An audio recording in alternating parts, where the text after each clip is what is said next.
There's growing tensions with Russia and a massive show of military might this morning, similar to the Soviet days. A huge military parade as President Vladimir Putin arrives in Crimea weeks after it became part of Russia again.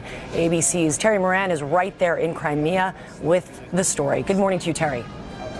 Good morning. President Putin has just arrived in this historic Russian naval port. Until a couple of weeks ago, it was part of Ukraine, now claimed by Russia. This is a day of extraordinary personal triumph for Putin in the face of Western sanctions and criticism. He's taking what amounts to a defiant victory lap. It began this morning in Moscow. Putin, flanked by his generals and political deputies, presided over a show of military might that echoed Soviet displays during the Cold War.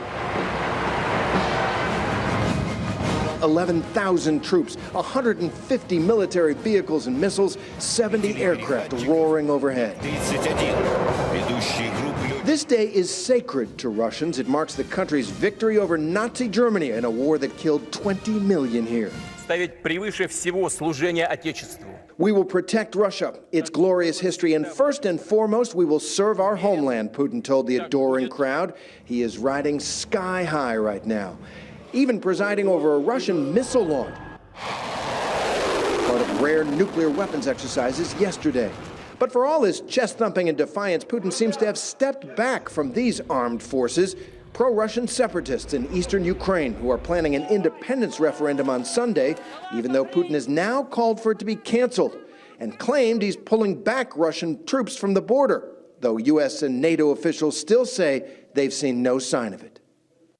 While other parts of Ukraine remain deeply divided on the edge of civil war, this city is strongly pro-Russian. They feel they have come home to Mother Russia. And to the people here, Vladimir Putin is a hero.